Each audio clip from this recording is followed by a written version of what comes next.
एक अनोखी प्रेम कहानी। पिछले साल मैं अपनी कार से जा रहा था। रास्ता काफ़ी दूर का था। मुझे काफ़ी देर तक कार चलाना था।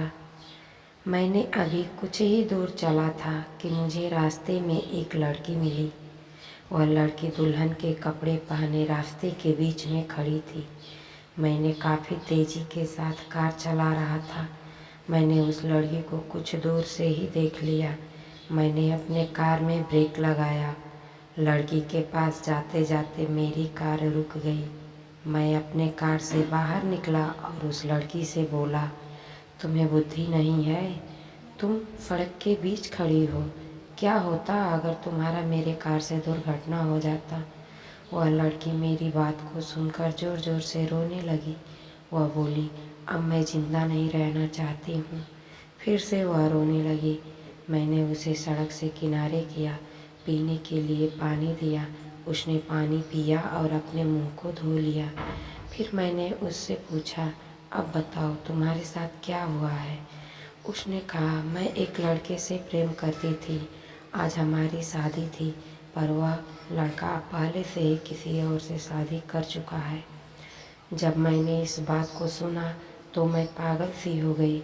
अब मुझे शर्म भी आ रहा था, इसलिए मैंने अपने घर से भाग गई। मैंने कहा, ठीक है, पर तुम्हें अपने घर से इस तरह नहीं भागना चाहिए। वैसे तुम्हारा घर कहाँ है? उसका घर वहीं था जहाँ मुझे अपने काम से जाना था। मैंने उसे समझाया और कहा, चलो मैं तुम्हारे घर वालों को समझाता हूँ। फिर हम दोनों कार से उस जगह के लिए चल दिए। मुझे पहली नज़र में ही उस लड़की से प्रेम हो गया था, पर वह तो किसी दूसरे से प्रेम करती थी। मैंने उसे रास्ते भर में बहुत कुछ समझाया।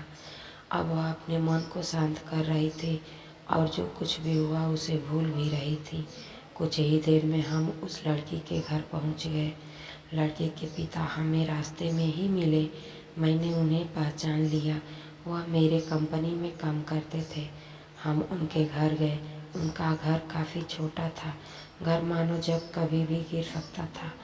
उन्होंने मुझे बताया कि मैंने अपने जीवन भर की कमाई अपने लड़की के शादी के लिए रखा था, पर आज मेरा सारा पैसा बर्बाद हो गया। अब मैं कैसे अपनी लड़की की शादी कर पाऊँगा? यह कहते हुए उनकी आंखों में आंसू आ गया। मैंने उनके बारे में अच्छे से जानता था। वह काफ़ी ईमानदार थे। उनके दुख को मैं समझ पा रहा था। अब मैं क्या करूं? मुझे कुछ भी समझ नहीं आ रहा था। कुछ देर सोचने के बाद मैंने कहा, अगर आप मुझे अपनी लड़की के काबिल समझे तो मैं शादी करने के लिए तैयार हूँ। लड़की और उसके माता पिता दोनों ही खुश हो गए और जो भी रिश्तेदार उनकी लड़की को ताना मार रहे थे वह सभी शांत हो गए। फिर क्या था, मैं उस लड़की से शादी कर लिया। आज मैं बहुत खुश हूँ। यदि आपको ये मेरी कहानी पसंद आए तो सब्सक्राइब, लाइक और शेयर ज़रूर करें। Thank you.